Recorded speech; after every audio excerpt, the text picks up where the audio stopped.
हम तुम एक बाथरूम में बंद हो और चाबी खो जाए। चौंकिए मत दोस्तों। आज जो मूवी मैं एक्सप्लेन करने जा रहा हूँ उसकी थीम यही है। स्पेनिश लैंग्वेज में बनी साल 2011 की इस मूवी का नाम है मैड्रिड 1987। इस फिल्म में लीड रोल निभाया है एक्ट्रेस मारिया वेलवर्डे ने। मासूम से चेहरे और अट्रैक्टिव फिगर की मारिया वो एक्ट्रेस है जो ज़बरदस्त बोल्ड किरदारों को भी बड़ी सहजता से निभा जाती हैं। मैंने इससे पहले इस एक्ट्रेस की फिल्म मेलिसा पी पर 2 वीडियोस भी बनाए हैं। इस फिल्म में भी मारिया ने बहुत ही बोल्ड सीन्स दिए हैं। मारिया और बड़ी उम्र का एक पत्रकार एक रात के लिए बाथरूम में बंद हो जाते हैं। तो फिर ऐसे में उन दोनों ने कैसे रात गुजारी होगी, उन दोनों के बीच क्या क्या बातें हुई होगी, यह सब मैं बताऊंगा एक्सप्लेनेशन में। तो चलिए आपका ज़्यादा टाइम न लेते हुए मैं शुरू करता हूँ इस फिल्म का एक्सप्लेनेशन। इस फिल्म में 1987 का समय दिखाया गया है। फिल्म के पहले सीन में दिखाया गया है कि मिगुएल जो एक ओल्ड एज का फेमस जर्नलिस्ट है, एक रेस्टोरेंट में बैठा अपने टाइपराइटर पर एक आर्टिकल टाइप कर रहा है। तभी वो देखता है कि उससे मिलने एंजेला आती है। एंजेला एक जर्नलिस्ट स्टूडेंट है और वो मिगुएल का इंटरव्यू लेने आई होती है। दरअसल एंजेला मिगुएल पर एक ऐसे लिखना चाहती थी और इसी वजह से वो मिगुएल से मिलने आई हुई थी। इंटरव्यू के दौरान मिगुएल एंजेला को आदर्शवाद के खिलाफ अपना ओपिनियन बताता है, जिसे एंजेला ध्यान से सुनती है और समझने की कोशिश करती है। मिगुएल एंजेला के लिखे आर्टिकल को पढ़ता है और उसमें कुछ कमियां निकालता है, मगर साथ ही ये भी कहता है कि एंजेला एक टैलेंटेड लड़की है। वो एंजेला के लिखे आर्टिकल के सैंपल अपने पास रख लेता है। कुछ देर की बातचीत के बाद मिगुएल एंजेला को कहता है कि इस रेस्टोरेंट में इंटरव्यू ठीक से नहीं हो पाएगा। वो एंजेला से बोलता है कि बाकी का इंटरव्यू हम मेरे फ्रेंड के घर जाकर कंटिन्यू करेंगे, वहाँ किसी प्रकार का शोर शराबा नहीं होगा। वो एंजेला को बताता है कि उसका दोस्त 2 दिनों के लिए आउट स्टेशन गया है और घर की चाबी मेरे पास छोड़ गया है। हल्की सी हिचकिचाहट के साथ एंजेला तैयार हो जाती है और दोनों दोस्त के घर आ जाते हैं। दोस्त के घर पहुंचकर मिगुएल विस्की के पैक बनाकर एंजेला के पास आता है। एंजेला उसके दोस्त की पेंटिंग देख रही होती है। जब वो देखती है कि मिगुएल जमीन पर पड़ी दोस्त की पेंटिंग पर पैर रखकर आ रहा है तो वो उसे टोकती है। जवाब में मिगुएल कहता है कि उसका दोस्त लुइस उसे कुछ नहीं कहेगा। इंटरव्यू करते करते एंजेला महसूस करती है कि मिगुएल उसकी तरफ अट्रैक्ट हो रहा है। कुछ देर की बातचीत के बाद अचानक मिगुएल एंजेला को उसके सामने कपड़े उतारकर आने को कहता है। यह सुनकर एंजेला चौंक जाती है, तो मिगुएल कहता है कि यही उसका नेचर है, वो अपनी इच्छाएं छुपाता नहीं। एंजेला की हिचकिचाहट को देखकर वो कहता है कि अगर तुम मुझसे कुछ सीखना चाहती हो तो बदले में मुझे कुछ देना भी तो होगा ना। ये सुनकर भी जब एंजेला की हिचकिचाहट कम नहीं होती और वो वापस जाने के लिए पलटती है तो मिगुएल उसे रोकता है और कहता है कि तुम्हारी इच्छा के बगैर मैं तुम्हें टच भी नहीं करूंगा, मगर फिर भी तुम चाहो तो जा सकती हो, मगर एक दिन तुम मेरी बोल्डनेस की रिस्पेक्ट करोगी। मिगुएल की बात सुनने के बाद एंजेला जाने के लिए पलटती है। ये देखकर मिगुएल निराश हो जाता है, मगर कुछ ही सेकंडों बाद एक आहट होती है। मिगुएल पलटकर देखता है। वो देखता है कि सामने एंजेला खड़ी है। उसके शरीर पर शर्ट के अलावा कोई कपड़ा नहीं होता और शर्ट के भी सारे बटन खुले होते हैं।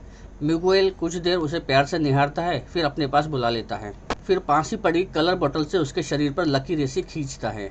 एंजेला कुछ देर उसे ऐसा करने देती है, फिर बाथरूम में जाकर अपने बॉडी पर लगे कलर्स को पानी से छुड़ाने लगती है। मिगुएल भी उसके पीछे पीछे बाथरूम में पहुंच जाता है। उसे देखकर एंजेला टॉवेल ढूंढती है तो मिगुएल दरवाजे के पीछे टंगा टॉवेल उठाता है। इस चक्कर में उससे गलती से बाथरूम का दरवाजा बंद हो जाता है। जब एंजेला बाहर निकलने के लिए हैंडल को घुमाती है तो देखती है कि दरवाजा लॉक हो चुका है। वो मिगुएल को दरवाजा खोलने को कहती है। मिगुएल भी दरवाजा खोलने की कोशिश करता है, मगर वो बाहर से लॉक हो चुका होता है। अब कंडीशन ये हो गई थी कि बगैर कपड़ों के दोनों बाथरूम में लॉक हो गए थे और जब तक बाहर से कोई हेल्प नहीं आती वो लोग वहीं फंसे रहने वाले थे। एंजेला मिगुएल पर गुस्सा भी होती है, मगर अब तो कुछ भी नहीं हो सकता था।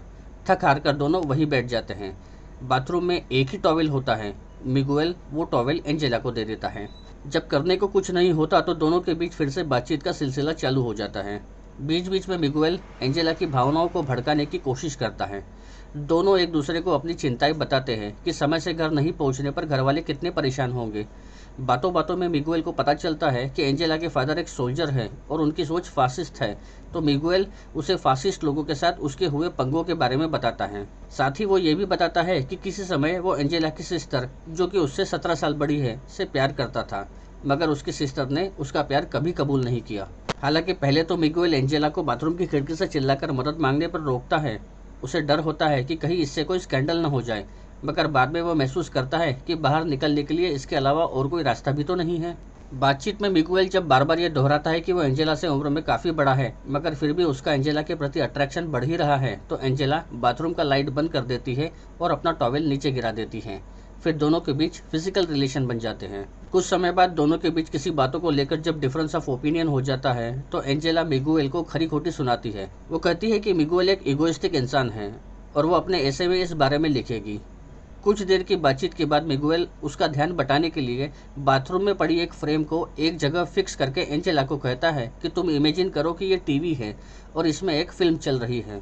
मिगुएल कहता है कि टीवी में एक फिल्म चल रही है। कहानी यह है कि एक लड़का किसी वजह से अपना बिस्तर नहीं छोड़ना चाहता। माँ बाप हर कोशिश करके देखते हैं मगर वो नहीं उठता। उसके लिए डॉक्टर भी बुलाया जाता है मगर वो भी नाकाम हो जाता है। फिर माँ बाप उसे बिस्तर सहित गाड़ी में डालकर घूमने ले जाते हैं। रास्ते में वो एक गाँव में पहुँचते हैं जहाँ लोग महसूस करते हैं कि ये बीमारी उनके बच्चों को भी लग जाएगी, इसलिए वो उन्हें भगा देते हैं। माँ बाप गाड़ी लेकर जंगल की तरफ निकल पड़ते हैं। चांदनी रात में दोनों रोमांटिक होकर इंटीमेट हो जाते हैं। जब जागते हैं तो देखते हैं कि बच्चा वहाँ नहीं है। काफ़ी ढूंढने पर भी बच्चा नहीं मिलता। माँ बच्चे के लिए दुखी तो है मगर उसे ये खुशी भी है कि आखिरकार बच्चा जाग तो गया। एंजेला कहानी ध्यान से सुन ही रही होती है कि मिगुएल को खिड़की के बाहर कुछ आवाज़ महसूस होती है। वो मदद के लिए पुकारता है तो एक आदमी कुछ पैसे लेकर उनकी मदद को तैयार हो जाता है। मिगुएल उसे अपने दोस्त लुइस को कॉल करने को कहता है। कुछ समय बाद दोस्त आकर बाहर से दरवाज़ा खोलता है। एक पूरी रात बाथरूम में गुजारने के बाद वो दोनों आखिरकार बाहर निकलते हैं। मिगुएल के दोस्त के सामने इस हालत में बाहर निकलते एंजेला बड़ी शर्मिंदा सी होती है। बाहर निकलकर वो फौरन अपने कपड़े पहनकर वहाँ से चली जाती है। लुइस जब मिगुएल से पूछता है कि क्या वो फिर कभी एंजेला से मिलेगा तो मिगुएल उसे फिलोसॉफिकल जवाब देकर चुप करा देता है और गलती से एंजेला का चश्मा जो वहाँ छूट गया था उसे संभाल कर रखने को कहता है, क्योंकि उसे एक आशा होती है कि शायद ये चश्मा लेने एंजेला फिर कभी वापस आए। दूसरी तरफ फिल्म के आखिरी सीन में एंजेला को अपने घर की तरफ जाते दिखाया गया है और फिल्म यहीं पर ख़त्म हो जाती है। तो दोस्तों, आपको ये एक्सप्लेनेशन कैसा लगा मुझे ज़रूर बताना। अब मैं चलता हूँ, जल्दी ही आऊँगा एक नया वीडियो लेकर। तब तक के लिए हैव अ नाइस डे।